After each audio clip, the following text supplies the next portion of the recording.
important nudge, inner nudge, and inner nudge. Why can't I say that? Inner nudge. Nope, scratch that.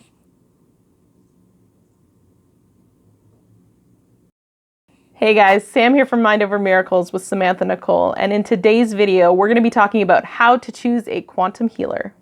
I'm going to help you to understand all of the different factors that you need to consider in order to choose the best possible quantum healer for you.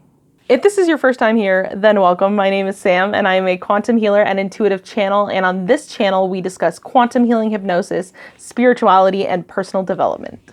By the end of this video, you're going to understand how to choose a quantum healing modality and also how to choose a quantum healing practitioner. So step one is to choose a modality. Quantum healing is a broad category of healing modalities that use the energy and the information contained within the quantum realm in order to provide healing and guidance to the person receiving it. There are tons of different quantum healing modalities to choose from. I practice quantum healing hypnosis in my business, and even within that category, there are many different approaches. There's BQH, or Beyond Quantum Healing, QHHT, or Quantum Healing Hypnosis Technique, Introspective Hypnosis, AURA, or Aura Hypnosis Technique, Past Life Regression, Future Life Progression, Life Between Lives, or LBL therapy, and IQH, Illuminated Quantum Healing. These are just a couple of the most popular modalities that come to mind when I think of quantum healing hypnosis in particular.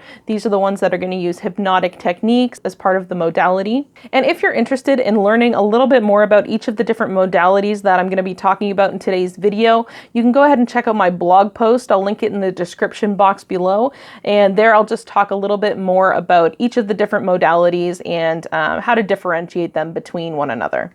Then you have different quantum healing modalities that aren't based in the principles of hypnosis at all. There's emotional freedom technique, or EFT, crystal healing, pranic healing, Reiki, quantum touch, reconnective healing, spiritual response therapy, or SRT, and theta healing.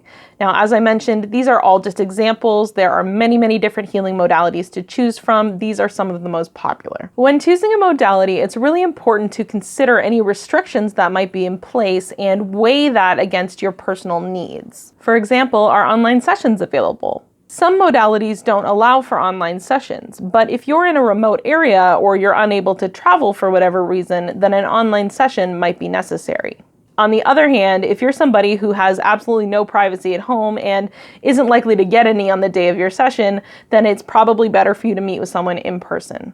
Another consideration is whether or not it's important for you to be an active participant in your own healing process. Now, this isn't important to everybody, but if it is important to you, then one of the quantum healing hypnosis modalities is probably a good place to start. Of course, all healing is self-healing, but with quantum healing hypnosis in particular, you have the opportunity to walk away with something interesting, a memory of an experience that you had that nobody else really was part of except for you. Or maybe you prefer to have somebody else take responsibility for the healing process for you, which is also fine. And if that's the case, then something like Reiki would probably be a good idea. Take the time to research each modality that you're interested in and see how it might work for you and your needs. And listen to your gut. Intuition is a key part of this process. So if you feel drawn towards any particular kind of modality or away from any particular kind of modality, make sure you pay attention. If you're enjoying the video so far and you're interested in hearing more about other spiritual topics, go ahead and hit the subscribe button below. So step 2 is choose a practitioner.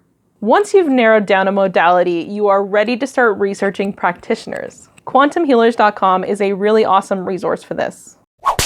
You can select your preferred quantum healing modality and view a directory of quantum healers who offer that service.